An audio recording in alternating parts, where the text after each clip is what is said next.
안녕하세요. 안녕하세요. 네, 지난주에 이어서 다시 만나 뵙게 돼서 반갑습니다. 반갑습니다. 한 주간 동안 잘 지내셨죠? 네. 네. 변함없이 똑같은 모습으로 뵙는 것 같습니다. 지난 시간엔 큰 제목으로 축복이 넘치는 신앙생활 이런 얘기를 하면서 구원의 신비에 대해서 하느님께서 구원의 역사 안에서 어떤 방법으로 당신 능력을 드러내시는가, 뭐 개인적인 경험과 또 성서에 나오는 인물들을 통해서 특히 이제 마태오복음 1장의 족보를 통해서 거기 나오는 여인들 이야기를 하면서 함께 나눔의 시간을 가졌습니다. 이 시간은 이렇게 구원의 역사를 통해서 끊임없이 우리를 다양한 방법으로 구원해 주시는 하느님께 우리가 어떤 식으로 응답을 할까? 제가 전 시간에 얘기할 때 하느님께 신앙생활이라는 것이 힘들고 막 어렵고 그런 것이 아니라 너무나 즐겁고 행복하고 생기가 넘치고 축복을 받는 것인데 많은 분들이 그걸 잘 모르고 있는 것 같아요. 그냥 의무적으로 뭔가 해야 되고 막 채워야 되고 또 잘못하면 또 내가 죄를 져서 또 이런가 보다 자꾸 죄책감에 사로잡히고 이런 것들이 너무 많은 것 같아요. 신앙생활이란 실제로는 너무나 고맙고 또 축복이 넘치는 그런 삶입니다. 예수님께서 공생활을 하시면서 사람들에게 얘기를 했습니다. 하느님 나라는 어디 있다고 얘기하셨나요? 네, 너희 가운데 있다고 그랬죠. 너희 마음속에 있는 게 아니라 너희 가운데 하느님 나라가 있다. 누가복음 17장 21절에 그렇게 말씀을 하십니다. 그럼 우리 여기 다 세례 받으셨죠, 그죠? 네. 그럼 누구의 자녀가 된 거예요? 하늘의 자녀. 누구의 백성? 하늘의 백성. 우리가 살고 있는 데는 어디? 하늘나라. 이게 말려 들어갔네요, 그죠? 우리가 살고 있는 이곳 자체가 벌써 우리는 하느님 나라라고. 그렇게 믿어요, 안 믿어요? 믿어요. 죽어서 가는 곳인가요? 아니요. 네, 하느님 나라는 이미 여기서 우리가 살고 있는 곳이다. 근데 하느님 나라에 살면서 너무 우중충하게 사는 경우가 많은 것 같아요, 그죠? 그 의미나 또 축복이나 이런 것들을 체험하거나 느끼지 못하기 때문에 고통에 너무 많이, 시련에 너무 많이 치여서 이 행복한 하느님 나라를 잘 못 살고 있는 것 같아요. 그래서 지상의 하느님 나라, 물론 아직 완성된 나라는 아니죠, 그죠? 이 하늘나라에서 어떻게 하느님이 주시는 그 축복과 은총을 잘 받으면서 거기 또 응답할까? 받기만 하면 되는 거예요? 받고 아싸 그러면 돼요? 응답을 해야 되잖아요, 그죠? 그 응답하는 삶을 어떻게 할 것인가? 또 이제 성경을 통해서 한번 살펴보도록 하겠습니다. 향주삼덕이라고 들어보셨죠? 뭐뭐예요? 네, 네, 한자로는 신망이고 믿음, 희망, 사랑. 그리고 하느님을 향해서 우리가 실천해야 될 덕목으로 이 세 가지를 들고 있습니다. 첫 번째 나오는 게 믿음이에요, 그죠? 믿음에 대한 이야기를 좀 해보도록 하겠습니다. 우리가 하느님께 응답하기 위해서 믿음을 가져야 하는데 제일 먼저 떠오르는 이야기가 하혈병 앓던 여인 이야기죠, 그죠? 몇 년 동안 앓았다고 성경에 나와 있어요? 12년, 12해. 네. 욕은 하지 말고 우리가 네, 12해 동안 12해 동안 하혈병을 앓던 여인이 있었어요. 근데 이 여인 물론 여자들이 뭐 생리도 하긴 하지만 하루도 안 빼고 매일 피를 흘린다면 몸이 어떨까요? 고약한 거예요? 허약하다. 나 저 고약하다고 들었는데 네, 허약하죠. 너무너무 허약할 거예요, 그죠? 그러니까 우리도 마찬가지겠지만 이 여인도 용하다는 사람들 다 쫓아다니는 거예요. 서울대병원도 가보고 또 한방이 좋다는 경희의료원도 가보고 또 민간이도 가보고 이것저것 다 해봤지만 빼짝빼짝 살만 많을 뿐이지 돈만 많이 들었지 차도가 없는 거예요. 그런데 그때 들리는 소문이 있었어요. 예수님이라는 분이 있는데 그분이 하시는 말씀, 하는 행적들이 너무나 훌륭하다는 얘기를 많이 소문으로 듣고 있었던 거예요. 그러니까 아마 엉뚱한 얘기를 들은 게 아니라 그분의 진실성을 알아들은 것 같아요. 이 여인이 마음을 품었던 생각은 뭐냐면, 아, 저런 분이라면 내가 그분의 옷자락이라도 만지면 나을 것 같아. 이런 마음이 막 올라온 거예요. 막 이만큼. 근데 역사는 이루어진다고 그 예수님이 그 여인이 사는 동네로 지나간다는 거예요. 무슨 소식이에요, 이게? 네, 기쁜 소식이죠. 그래서 예수님 있는 데 가서 한번 내가 옷자락이도 만져봐야지. 갔는데 사람들이 몇 명이 따라다녀요? 네. 억수로 많은 군중들이 막 그냥 예수 막 그러면서 막 쫓아다니기도 하고, 또 그 제자들은 비켜요 비켜 막 질서 이 완장 차고 있죠. 제자 여기 완장 차고 또 쫓아다니면서 막 질서 정리하고 막 앉으라고 그러고, 도대체가 이 연약하고 피골이 상접한 여인이 예수님을 만날 길이 없는 거예요. 그래서 예수님이 갈 만한 길목 앞에 먼저 가서 기다리고 있다가 사람들이 적은 그 틈 사이로 비집고 들어가서 막 들어간 다음에 슬라이딩 하면서 예수님 옷자락을 탁 치고 쓰러진 거예요. 근데 예수님이 별 반응을 안 하시다 갑자기 여인이 옷자락을 만진 순간 누구냐 하면서 고개를 돌리는 거예요. 제자들이 누구냐뇨. 누가 나의 옷자락에 손을 댔다 그랬더니 저도 되고 얘도 되고 다 되는데 누구를 말씀하시는 거예요. 아니다. 나에게서 기적의 힘이 빠져나갔다. 그러자 밑에 쪼그리고 있던 여인이 무릎을 꿇고 저여요 하고 대답을 하는 겁니다. 그러자 예수님이 그 여인을 보고 얘기를 하죠. 뭐라고 얘기해요? 절차를 밟아서 합시다. 여인이요. 당신의 믿음이 너를 구원하였다. 이렇게 얘기를 하는 거죠. 너를 살렸다가 아니라 뭐라고 그러냐면 구원하였다. 살린 거하고 구원하고는 차원이 달라요. 나은 거하고 구원은 차원이 많이 다릅니다. 하느님은 12년 동안 앓던 그 여인에게 치유의 은총을 내려줄 때 내가 전능한 힘으로 너를 고쳐주마 이렇게 얘기한 것이 아니라 뭐라고 얘기했어요? 너의 믿음이, 너의 갈망이 너를 구원하였다. 이렇게 이 축복의 힘을 그 여인의 믿음에 이렇게 힘을 실어주는 거예요. 만약에 그 여인이 그냥 되는지 안 되는지 해볼까? 그랬다면 됐을까요? 절대로 그런 일이 일어나지 않았어요. 온 목숨을 걸고 처절하게 간절한 마음으로 가서 예수님의 옷자락을 만졌기 때문에 이런 기적이 일어났고, 그거를 예수님도 알고 너의 믿음이, 너의 간절한 믿음이 너를 살렸다라고 얘기를 해주는 거예요. 믿음의 힘이 얼마나 큰지. 또 백인대장의 그 종 이야기도 아시죠? 백인대장이 막 군인이에요. 백인대장이 몇 명을 데리고 있는 거예요? 아마 숫자상으로 100명인 것 같아요. 천인대장은 1000명. 똑똑하시네요.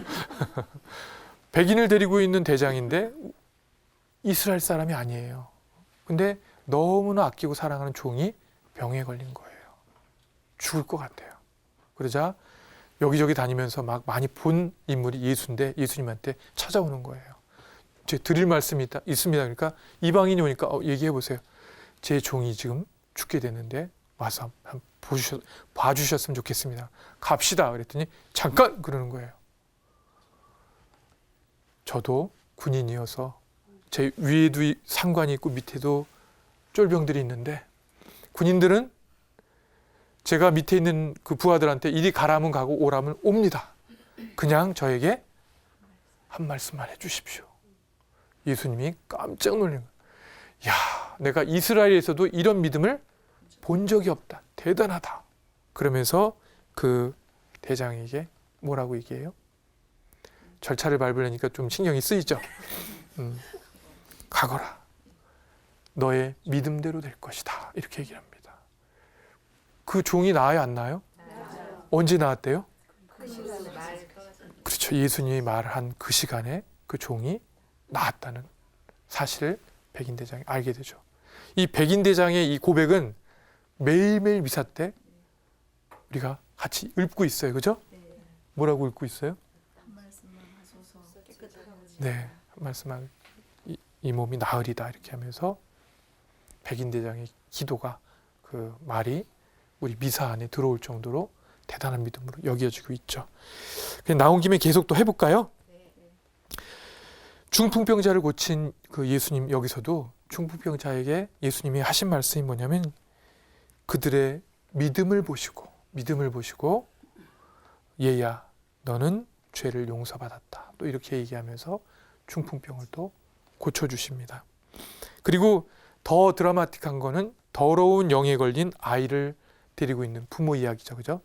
와가지고 제발 살려주십시오. 왜 그러냐 그랬더니 이 아이가 해가지고 막 악령이 들어가지고 막 불 속에도 뛰어들고 막 너무 물속 막 물불 안 가리고 다 뛰어듭니다. 어떻게 했으면 좋을까요? 하실 수만 있다면 저희 아이를 가엾이 여겨주시고 도와주십시오. 이렇게 얘기를 했어요. 그랬더니 예수님이 버럭 화를 내요. 왜 화를 내요? 잘 알고 계시네요. 하실 수만 있다면이 무슨 말이냐. 그러면서 뒤에 하는 말이 뭐냐면 믿는 이에게는 모든 것이 가능하다. 성모님의 이야기가 떠오르죠. 성모님의 가브리엘 천사가 와서 한 얘기가죠. 하느님께는 다 있는데 없는 게 딱 한 가지 뭐예요? 뭐가 없다? 불가능이 없다. 일주일 전에 했다고 까먹으신 거예요? 불가능이 없다. 그 기억이 납니다. 믿는 이에게는 모든 것이 가능하다 하고 말씀하시자 그 아이의 아버지가 곧바로 저는 믿습니다. 하지만 믿음이 없는 저를 도와주십시오 하고 외치는 거예요. 정말 간절하죠. 그죠? 이 아이 나았을까요? 안 나았을까요? 나았죠. 믿음을 보고 믿음이 부족하다고 또 도움을 달라는 아버지를 보고 믿음을 또 주시면서 구원을 해주는 거죠. 예리고의 소경에서도 예리고 이야기가 많이 나오는데 예리고 소경 이야기에서도 네가 나에게 해주길 바라는 것이 무엇이냐 그랬더니 다시 눈을 볼 수 있게 해주십시오. 이렇게 간절하게 얘기를 해요. 여기 오는 절차가 복잡했죠. 앉아가지고 이렇게 깡통 차고 앉아가지고 안 보이니까 있는데 사람들이 막 우성우성 소리가 들리는 거예요. 그랬더니 뭔 일이에요? 예수님이 지나간대.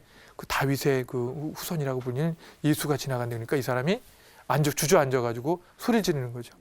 다윗의 후손이시여 저에게 자비를 베풀어 주십시오. 소리 지었더니 사람들이 뭐라고 그래요? 조용히 해. 시끄럽게. 너 같은 사람한테 어울리는 사람이 아니야. 조용히 해. 가만히 있어. 그랬더니 가만히 있었어요? 더 큰 소리로 저를 도와주십시오 하고 소리 지르니까 예수님 귀에 들어가요, 안 들어가요? 누구냐 보자. 조용히 하라고 막 그러던 사람이 갑자기 야야 부르신다 가봐. 예수님 앞에 가가지고 조금 아까 얘기를 하는 거죠. 나에게 바라는 것이 무엇이요? 그랬더니 눈을 다시 볼 수 있게 해주십시오. 왕년에는 다시란 말은 뭐예요? 봤었다는 얘기죠. 그죠? 후천적으로 눈이 안 보이게 된 사람이에요. 그러니까 예수님이 이 사람에게 뭐라 그러냐면 가거라. 내 믿음이 너를 구원하였다. 하혈병 앓던 여인이 했던 얘기를 그대로 해줍니다.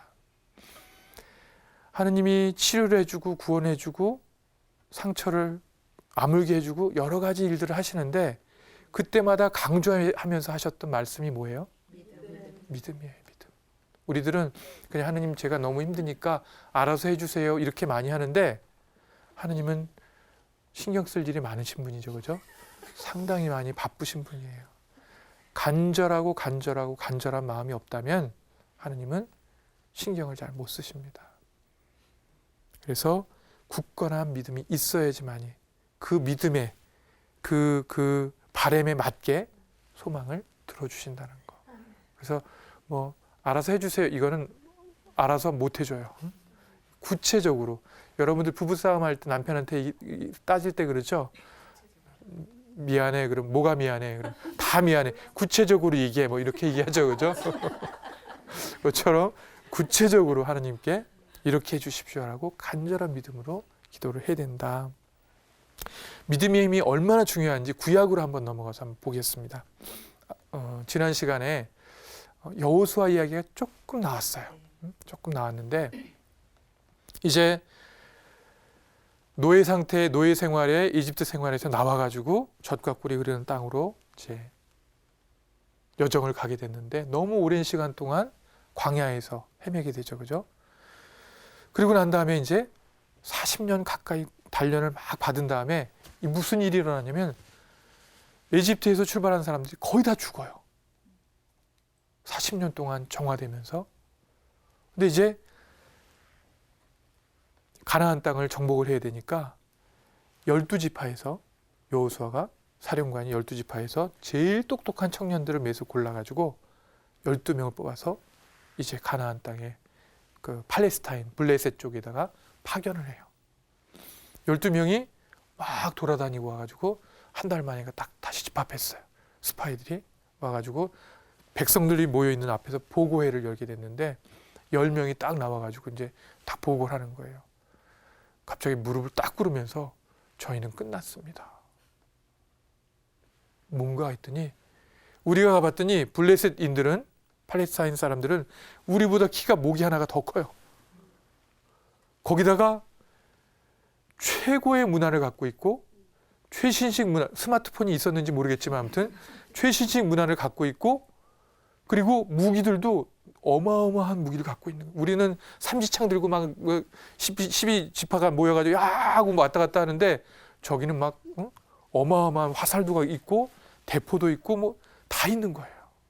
우리는 그들에 비하면 비교를 하자면 우리는 메뚜기만도 못한 존재입니다 하면서 다 무릎을 꿇어. 사람들이 옷을 찢고 난리가 나고 어떻게 이런 데를 보내려고 하느님이 우리를 이끌어 왔나 막 땅을 치고 막 소리치고 막 그러는 거예요. 그러자 두 사람의 청년이 딱 앞으로 나옵니다. 잠깐 나와가지고 형제자매 여러분 들어보십시오. 우리가 힘이 있어서 우리 힘으로 이집트로부터 나왔습니까? 우리가 무기가 세서 나왔습니까? 머리가 좋아서 나왔습니까? 힘이 세서 나왔습니까? 우리는 오로지 누구 때문에 나온 거예요? 야훼 하느님의 손에 의해서, 인도에 의해서 낮에는 구름 기둥, 밤에는 불 기둥에 인도를 받아가면서 여기까지 왔는데 야훼 하느님께서 이 팔레스타인족을 블레셋인들을 우리에게 붙이시겠다는데 뭐가 문제입니까? 하느님께서 뜻을 두셨는데 왜 우리는 이렇게 벌써 붙어보지도 않고 패배자처럼 이렇게 절망을 합니까? 하면서 막 강력하게 얘기를 하는 거예요. 그 두 사람 이름이 뭐예요? 여호수아까지 나왔는데 여호수아와 갈렙이에요. 여호수아와 갈렙이에요. 야훼 하느님께 대한 굳건한 믿음을 가졌던 사람은 여호수아와 갈렙밖에 없었어요. 결과적으로 가나안 이집트로부터 출발해가지고 이 가나안 땅으로 들어간 사람은 두 사람밖에 없어요. 여기서부터 출발해가지고 여기 땅에서 여기까지 온전하게 들어간 사람 모세도 못 들어갔어요. 아무도 못 들어가고 여호수아와 갈렙만 들어갑니다. 나머지는 광야에서 태어난 백성들이에요. 믿음이 얼마나 중요한지 아시겠죠? 그 모세조차도 하느님을 의심해요. 그 벌로 가나안 땅에 못 들어가게 됩니다. 믿음은 그냥 믿음이 강하고 약하고 이런 문제가 아니라 믿음은 우리의 삶을 좌지우지하는 거예요. 삶을. 우리가 긍정적이고 굳건한 믿음을 갖고 있으면 어떻게 돼요? 그대로 사는 거예요. 그대로. 그런데 거꾸로 부정적인 믿음을 갖게 되면 어떻게 될까요? 죽는지는 이제 봐야 알겠지만은 그 믿음대로 사는 거예요. 현대 심리학에서 굉장히 획기적인 발견을 했는데 지금으로부터 5, 60년 전이니까 획기적이라고 할 시간이 많이 지났죠. 뭐냐면 우울증 환자들을 대상으로 해서 정신과 의사가 치료를 해본 거예요. 그전에도 많이 치료했지만 이 사람은 독특하게 공통점을 찾아낸 거예요. 우울증 환자들 공통점을 쫙 살펴보니까 어떤 특징이 있냐면 다 자기 자신에 대해서 부정적인 생각을 갖고 있어요. 우울증 환자들이. 저는 얼굴도 못생겼고 키도 작고 다리는 무지 짧고 다 부정적인 것만 생각하고 있는 거예요. 두 번째로 내 주변 환경이나 세상에 대해서 늘 부정적. 우리 남편은요, 저를 매일 무시하고 인간 취급을 안 해요. 그래서 그런가 우리 아들, 딸들도 저를 보면은요, 외면해요. 부모님들은 어렸을 때부터 저를 미워했어요. 그 좋은 게 있어요, 없어요? 지금 얘기 중에? 하나도 좋은 게 안 나와요. 그리고 또 이러니까 전 별로 살고 싶지 않아요. 나의 미래가 희망적이에요, 절망적이에요? 별로 살고 싶지 않습니다. 이 세 가지. 자신에 대해서, 주변 환경이나 세계에 대해서, 그리고 앞날에 대해서 부정, 이걸 인지삼재라고 그러는데 공통점을 발견한 거예요. 아론 백이라는 정신과 의사가. 그래서 그러면 이걸 어떻게 고칠까? 약으로 먹일까? 어떻게 할까 하다가 생각이 부정적이니까 생각을 한번 바꾸는 방향으로 한번 얘기를 해보자 해가지고, 자, 지금 기분이 0에서 10이면 몇 점이에요? 아유, 10점이에요. 죽고 싶어요. 자, 이렇게 시작한 다음에 대화를 시작한 거예요. 남편은 뭐 몇 살이고 어디서 뭐 저거 했고 결혼할 때 뭐 어떻게 결혼했고 막 물어보다 보니까 결혼할 때 남편이 자기 사랑한다고 죽자 사자 쫓아다닌 적이 있거든요. 그때 기억이 나니까 기분이 살짝 좋아지려고 그래. 그 인간이 결혼 전에는 나 좋다고 막 세상에서 내가 제일 이쁘다고 쫓아다녔었지. 기억이 나니까 기분이 살짝. 그래서 얘기 끝난 다음에 10에서 0까지 몇 점이에요? 그랬더니 한 9점은 되네요. 그래서 얘기를 이렇게 몇 달 동안 계속 만나면서 얘기를 하고 대화를 하면서 부정적인 생각을 조금씩 바꿔주니까 나중에는 몇 점이에요? 한 4점이요. 나중에 또 3점이요. 우울한 기분이 어때요? 사라져. 뭘 바꾸니까? 어떤 마음으로? 부정적이고 안 좋은 마음, 안 좋은 말을 긍정적인 빛깔로 바꿔주니까 우울증이 딱 낫게 된 거예요. 이게 뭐냐면 인지치료라는 거예요. 인지치료. 요즘 이제 그런 이쪽 뭐 우울증이나 불안이라든가 이런 것들을 고칠 때 인지행동 치료를 많이 사용하는데 그게 그렇게 해서 발견된 것이고, 그리고 뭐를 바꿔주는 거라요? 근본적으로 생각을 바꿔주는 거예요. 생각을. 다른 말로 얘기하면 신념을 바꿔주는 거고 믿음을 바꿔주는 거예요. 제가 예전부터 중독자 모임을 오랫동안 했습니다. 2000년부터 지금까지 하고 있으니까 몇 년 한 거죠? 네, 짧은 년이에요, 긴 년이에요? 네, 오랫동안 제가 했습니다.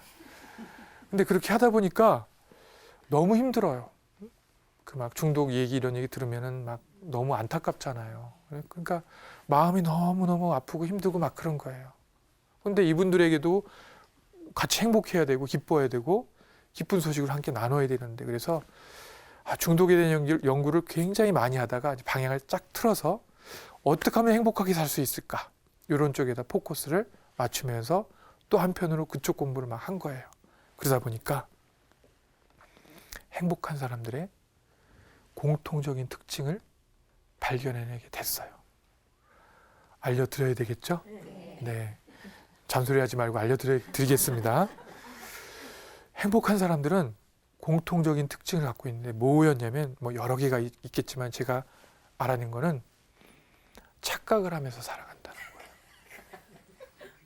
행복한 사람들은 무슨 착각을 하며 살아가냐면 긍정적인 착각을 하며 살아간다는 거예요.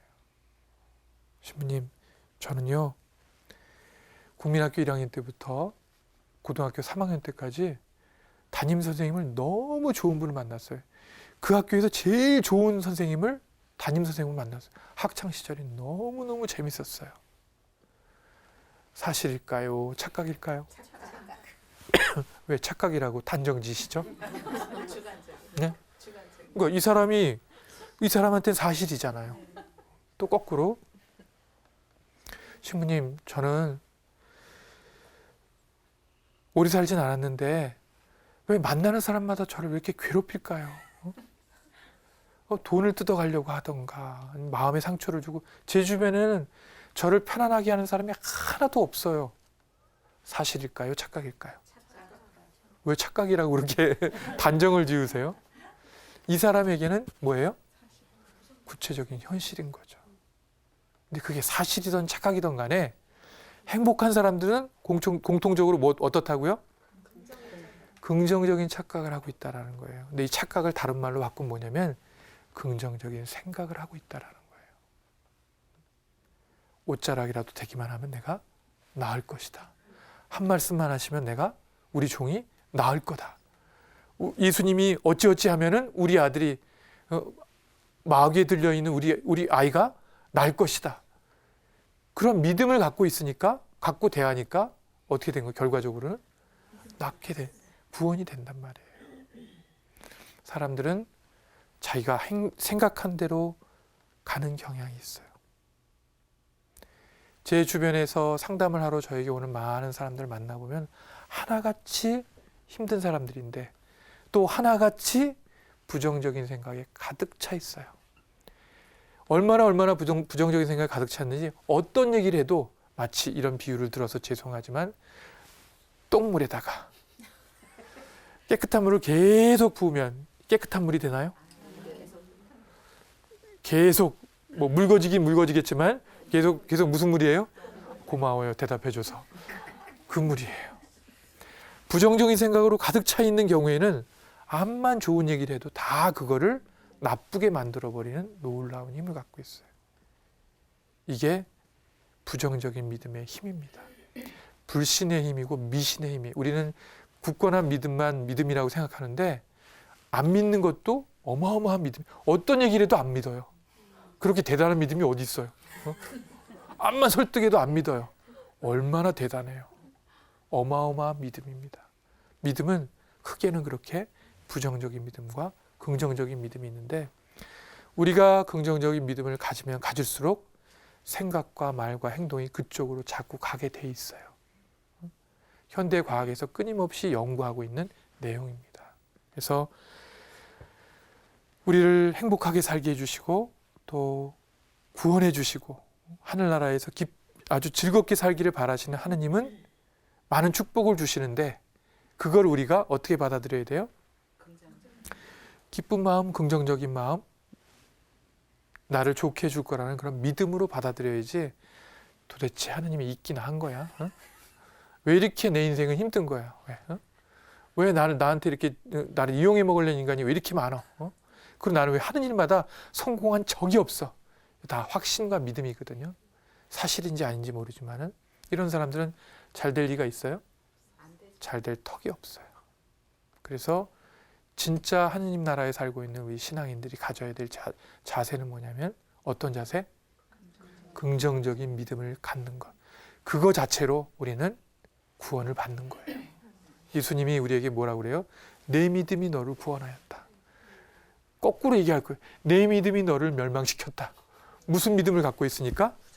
안 된다는 믿음을 내가 굳건하게 갖고 있으니까 암만 얘기해도 아이씨 하느님이 와서 얘기해도 아니에요. 안 돼요. 당신이 몰라서 그래요. 그거 어떻게 돼요? 안 된다고 본인이 탁 틀을 막아놓고 있는데 아무도 이거를 뚫을 수 없어요. 하느님도 뚫을 수 없습니다. 왜냐하면 하느님이 주신 자유의지로 본인이 그걸 선택했기 때문에 그런 거예요. 그래서 하느님에 대한 우리들의 응답은 뭐냐면 첫 번째 뭘 가져야 된다? 굳건한 믿음. 믿음이란 은총을 받는 그릇이에요. 이 그릇이 엉성하면 바구니로 만들었어요. 물을 부으면 어떻게 돼요? 다 빠져나가죠. 견고하고 튼튼한 믿음을 가지면 가질수록 하느님이 주신 은총이 고스란히 나에게 모아들어 오게 될 거예요. 그래서 자꾸 굳건한 믿음을 달라고 우리가 기도를 하는 겁니다. 믿음에서 너무 많은 얘기했기 때문에 간단하게 또 넘어가도록 하겠습니다. 자, 희망. 희망이란 나의 뜻대로 되는 게 아니고 누구 뜻대로 되는 거예요? 하나님의 뜻대로 되는 거예요. 희망은 기쁠 때 가져요? 슬플 때 가져요?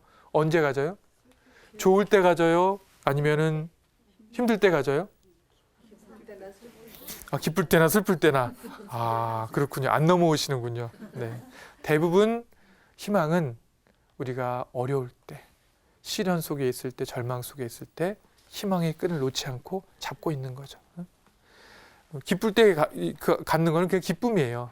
그러나 지금 뭔가 안 풀리고 있고 고통스럽고 아프고 절망스러운 상황이라고 느껴질 때 그때 더 우리에게 필요한 게 바로 희망입니다. 이 희망이 가능한 것은 왜냐하면 누구 때문에 가능한 거예요? 성령께서 우리와 함께 하시기 때문에. 구약시대에 쭉 성부께서 우리를 이끌어 주시고 막 특히 정의의 하느님이라고 그래 벌을 많이 주셨어요. 왜냐하면 인간들이 너무 말을 안 듣고 죄를 많이 지으니까 이해를 못했어요. 하느님이 인간을. 그런데 2000년 전에 예수님이 사람이 돼가지고 살아보니까 아이고 사람으로 사는 게 쉬워요 어려워요 여러분들? 하느님도 사람이 돼 살아보니까 장난이 아니에요. 인간으로 사는 게 참 어렵구나 이런 걸 아시면서 그 다음부터는 벌 주고 야단치는 방식으로 나간 게 아니라 더 사랑하고 더 용서하고 더 아끼고 하는 방향으로 구원의 방식이 2000년 전에 확 바뀌었어요. 그리고 예수님께서 우리에게 어마어마한 선물을 많이 주셨어요. 우리를 죄로부터 해방시켜 주셨고 그리고 돌아가시고 부활하시고 승천하시면서 또 선물 큰 걸 주셨는데 뭐예요? 그거 전에. 그거는 제가 조금 이따가 얘기할 거로 준비해 놓은 거고 하나님께서 주신 선물 중에 가장 큰 선물이 뭐냐면 영원한 생명, 영원한 생명. 들어는 봤나 영원한 생명? 네. 어마어마한. 그 전까지 이거는 하느님들만이 신들만이 갖고 있는 그런 특권이었어요. 정체성이었어요. 그런데 우리 유한한 존재도 이제 어떻게 산다고요? 영원토록 산다고 예수님께서 우리에게 그때는 그전엔 그 긴가민가 했는데 예수님께서 확실하게 영원한 생명을 살 수 있다고 우리를 열어준 거예요. 그리고 이제 하늘나라로 가셨죠. 그 다음에 어떻게 하셨다고요? 이제 나와야 돼요. 그렇죠. 성령을 보내주셨어요. 오순절에 성령이 오시죠. 성령이 오시면서 2000년 전 이후부터는 계속 성령께서 우리를 이끌어 나가는 세상인데 혹시 소식 들으셨어요? 성령께서 하늘로 다시 올라가셨다는 얘기? 뉴스에 나왔나요? 그러면 지금 누가 함께 계시는 거예요? 예, 계속 성령께서 우리와 함께 우리를 이끌어가고 계시다는 거죠. 성령께서 계시기 때문에 우리가 희망을 갖고 절망과 좌절과 죽음 앞에서도 우리가 희망을 갖게 되는 거예요. 여러분들 샬롬이란 얘기 들어보셨죠? 히브리 말로 샬롬이란 말은 평화라는 말로 번역이 될 수 있는데 영어로 얘기하는 피스 그런 얘기 있죠. 그거하고는 차원이 다른 거예요. 샬롬이란 뭐냐면 전쟁 중에서도 평화를 느낄 수도 있는 거고 절망과 고통 속에서도 평화를 느낄 수 있는 그것이 바로 샬롬이에요. 왜 샬롬이 가능한 거예요? 하나님이 나하고 함께 하시기 때문에. 내 곁에 나와 지금 내 몸은 지금 병들어가고 나는 지금 죽어가는 몸인지 모르지만 하나님께서 나와 함께 계시기 때문에 나는 거기에 의지해서 마음이 평화롭고 자유로울 수 있는 거예요. 그냥 전쟁이 없고 갈등이 없고 혼란이 없는 평화가 아니라 이 샬롬은 그런 가운데서도 느낄 수 있는 그런 마음의 자유로움과 평화예요. 대단한 거죠, 그죠? 뭐 때문에 가능한 거예요? 하나님이 계시기 때문에. 성령께서 우리와 함께 계시기 때문에 가능한 것이다. 힘들면 힘들수록 우리가 갖게 되는 건 뭐냐면 희망이라는 것을, 희망의 끈을 절대로 놓지 말아야 되겠습니다. 우리는 바로 하느님이 계시기 때문에 희망을 가질 수 있는 거고 성령께서 늘 우리와 함께 하기 때문에 어떠한 처지에서도 희망을 잃지 않을 수 있다는 거. 희망을 잃으셨던 적 있으시죠? 네, 많이. 그러나 다시 또 하느님의 어떤 도우심과 이끄심에 의해서 우리가 다시 희망을. 저도 죽고 싶다는 생각 많이 했어요. 지난 시간에 얘기했던 그 학창 시절 있죠? 엄마도 없고 아빠도 없고 나 혼자만 동떨어지니까 살고 싶은 마음이 없는 거예요. 그래서 그냥 자살해야 되겠다 이런 생각도 막 생각으로 그런 생각을 많이 했었어요. 하지만 또 다시 또 하느님의 이끄심, 자살하겠다는 사람이 지금 신부가 돼 있네요. 그러니까 이 이끄심과 이 도우심이라는 게 얼마나 대단한가를 알 수가 있겠습니다. 세 번째로는 향주 삼덕의 마지막이 뭐예요? 사랑이죠. 루카복음에 이런 얘기가 나옵니다. 스승님, 제가 무엇을 해야 영원한 생명을 받을 수 있습니까? 그러자 예수님이 말씀하십니다. 율법에 무엇이라고 쓰여 있느냐? 너는 어떻게 읽었느냐? 그러자 그가 굉장히 당당하게 얘기합니다. 내 마음을 다하고 내 목숨을 다하고 내 힘을 다하고 정신을 다하여 주 너의 하느님을 사랑하고 내 이웃을 너 자신처럼 사랑해야 한다 하셨습니다. 하고 대답하자 예수님께서 그에게 이르셨습니다. 옳게 대답하였다. 그리고 그렇게 하여라. 그러면 내가 살 것이다. 뭘 살아요? 영원한 생명을 살 것이다. 이렇게 얘기를 해줍니다. 또 이제 예수님의 말씀 버전으로 나오면 내 마음을 다하고 목숨을 다하고 내 정신을 다하여 주 너의 하느님을 사랑해야 한다. 이것이 가장 크고 첫째가는 계명이다. 둘째도 이와 같다. 내 이웃을 너 자신처럼 사랑해야 한다는 것이다. 온 율법과 예언서의 정신이 이 두 계명에 달려 있다. 그리고 고린토전서 13장 아시죠? 이렇게 사랑의 손가 쭉 나오죠. 마지막에 고린토전서 13장 13절에 보면 무슨 얘기가 나오냐면 이제 믿음과 희망과 사랑 이 세 가지는 계속될 것이다. 그 가운데 으뜸은 사랑이다. 사람은 사랑받기 위해서 세상에 태어났고 또 결론적으로 사랑을 통해서 났죠. 그죠? 그리고 사랑을 할 대상이 있어야 돼요. 사랑받고 사랑을 줘야지 인간답게 사람답게 살아갈 수 있는 존재가 바로 우리입니다.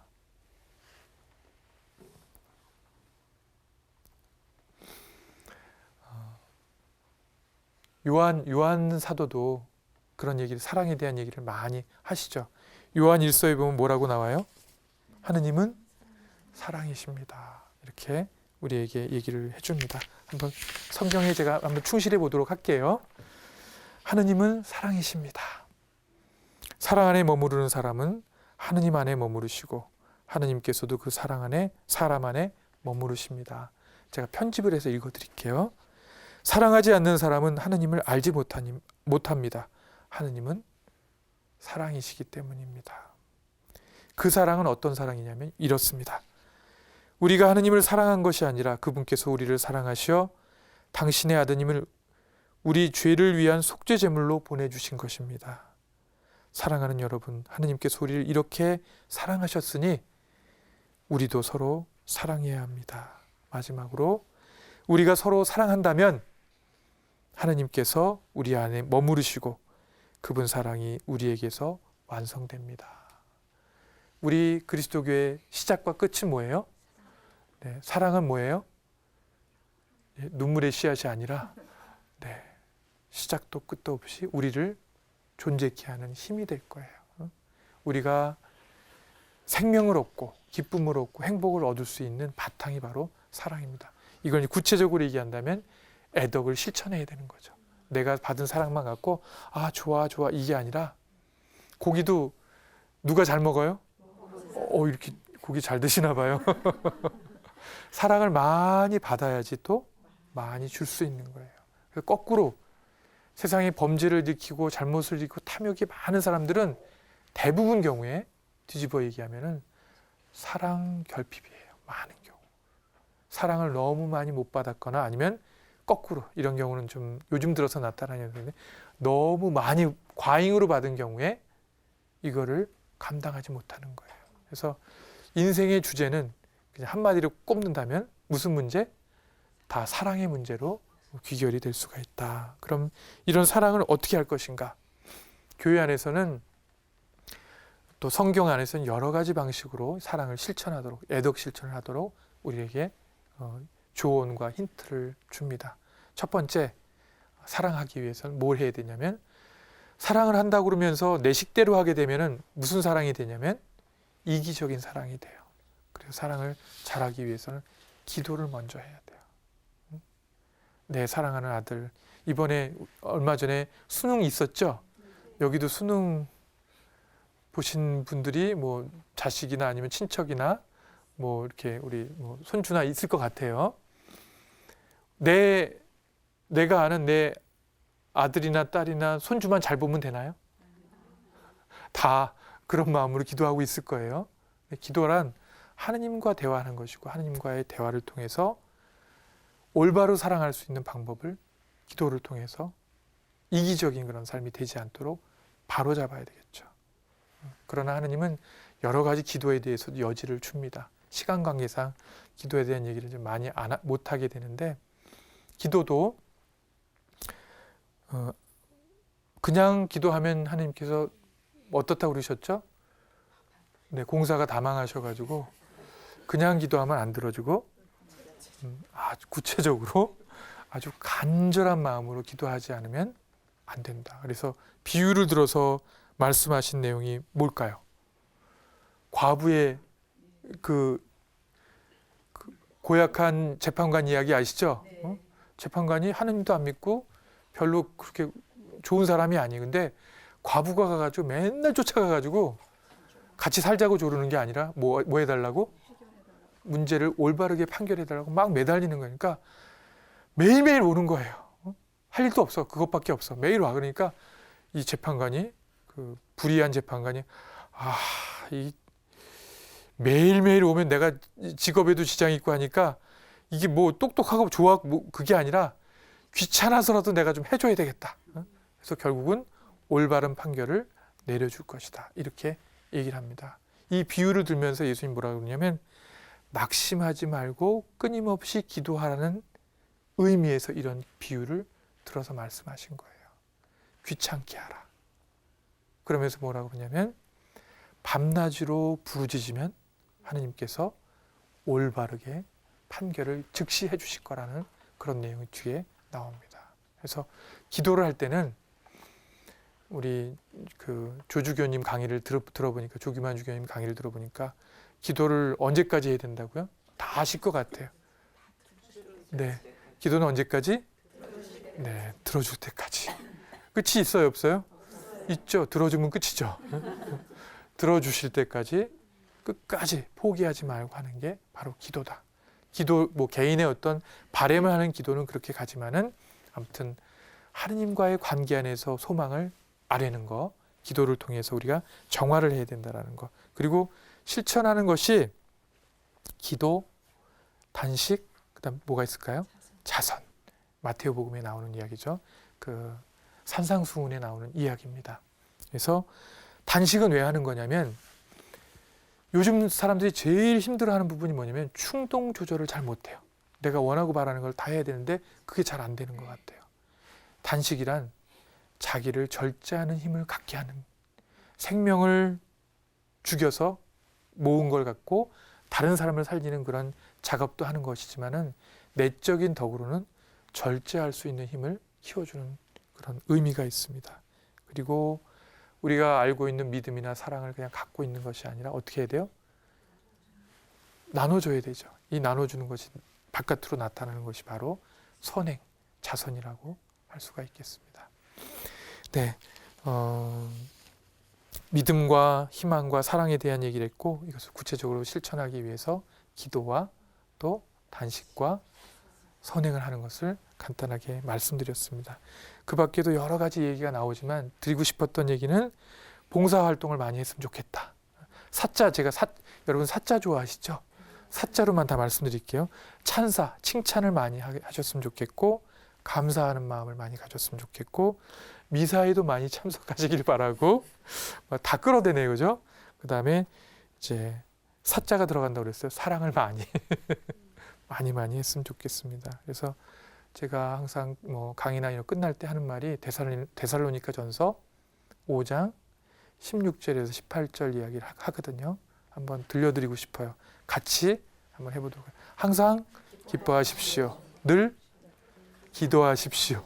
어떠한 처지에서도 감사하십시오. 이것이 그리스도를 통해서 여러분에게 보여주신 하느님의 뜻입니다. 이렇게 얘기하고 있습니다. 그래서 기도와 단식과 자선도 실천하고, 또 하느님의 뜻인 기쁜 마음, 또 기도하는 마음, 감사하는 마음을 갖고 우리에게 주시는 은총을 하느님께 다시 응답으로 보내드리는 삶을 살았으면 좋겠습니다. 대림식이 잘 지내시고 기쁨으로, 행복한 마음으로 예수님을 맞이하시기 바랍니다. 네, 잠깐 오늘 함께 나눈 내용에 대해서 묵상하는 시간을 갖겠습니다.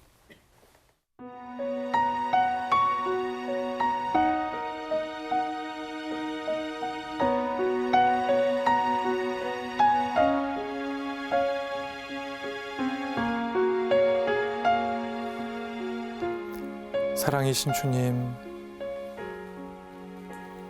끊임없는 구원의 은총으로 저희를 기쁘게 살게 하시고 또 행복의 삶으로 초대해 주셔서 감사합니다. 지난 시간과 오늘 당신의 구원을 이야기했고 또 그 구원의 신비에 응답해야 될 우리의 자세에 대해서 함께 이야기를 나누었습니다. 주님, 저희가 지상의 하느님 나라에서 행복하게 살게 해주십시오. 늘 함께 해주시고 지켜주시고 지혜를 주시고 또 필요한 것들을 실천할 수 있는 용기를 주십시오. 무엇보다 저에게 굳건한 믿음을 주시고 사랑으로 살아갈 수 있도록 저희를 축복해 주소서. 우리 주 그리스도를 통하여 비나이다. 아멘. 성부와 성자와 성령의 이름으로 아멘.